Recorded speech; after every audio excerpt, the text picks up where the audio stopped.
ચાલો બધા લોકો આવી ગયા? ખાલી અવાજ તો આપજો કે આવી ગયા બધા. હા બસ એમ બોલવાનું. હવે આપણે ઉપરકોટ કિલ્લામાં તમે ફરવા આવ્યો છો, પણ કયા ગામથી આવ્યા? તાલુકો કડી, જિલ્લો મહેસાણા. જિલ્લો મહેસાણા. ઓકે, ટોટલ કેટલા વ્યક્તિ છો બધા? 38. 38 જણા. તમારો હું ગાઈડ હતો પ્રવીણ ગોસ્વામી.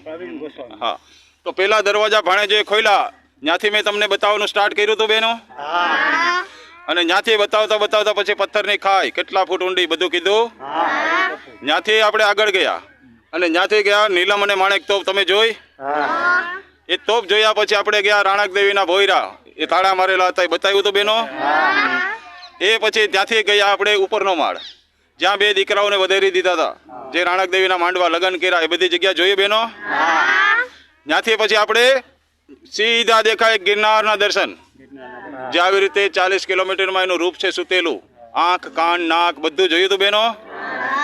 હા, ત્યાંથી પછી આપણે આગળ ગયા હતા અડીચડીની વાવ. અડીચડીની વાવ બધું કઈ રીતે બની, ક્યારે પાણી, એવું બધું કીધું.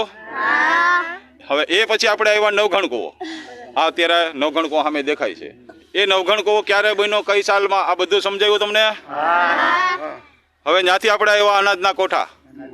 અનાજના કોઠા કેટલા વર્ષ અનાજ હાલ્યું, આ બધું તમને હવે ખબર હોવી જોઈએ. કેટલા વર્ષ હાલ્યું બેનો? 13મે વર્ષે ખાલી થયા હતા કોઠા. એટલે આ કોઠા કઈ રીતે આંચવા એ સમજાયું હતું મેં. તો હવે જાશું આપણે, એ જગ્યાનું નામ છે પાણીના તળાવ. આ છેલ્લી જગ્યા છે. તો તમે બધા ગાઈડ હશે તો તમે આ બધું જોઈ શકો બેન. બાકી તમે અહીંથી 50 જણા તમે ભેગા આવ્યા હોય અને ગાઈડ ન હોય એટલે 10 જણા આમ વયા જાય, 10 જણા આમ વયા જાય અને 10 જણા આમ વયા જાય. આ બધા નોખા પડે, ભૂલા પડે, પછી તમારે આ 5 કિલોમીટરમાં રેખડા કરે અને જગ્યા મેન મળે નહીં. તો આને માટે જરૂરી છે ગાઈડ. કાલની જ વાત કરું, તમારા મહેસાણીના બસ આવીએ, પેલા ગાઈડ નહોતો કર્યો એટલે અડધા ઉપર ચડી ગયા, અડધા આમ ગયા ને અડધા આમ ગયા, પાછા ગાઈડ લેવા આવ્યા. તો ગાઈડ જરૂરી છે કે નથી? ખાલી એટલું કહો બધા. ગાઈડ હોય તો તમે બધું જોઈ શકો. તો ગાઈડ વગર તમે ભૂલા પડી જવામાં. એવડો મોટો છે આ કિલ્લો. તો બધા લોકો અહીંથી હવે તમે ખુશ થઈને જશો? ખુશ ને? હા, પૈસા વસૂલ થયા બધાના. તો આ રીતે આપણે ગિરનારની જાત્રા થાય છે.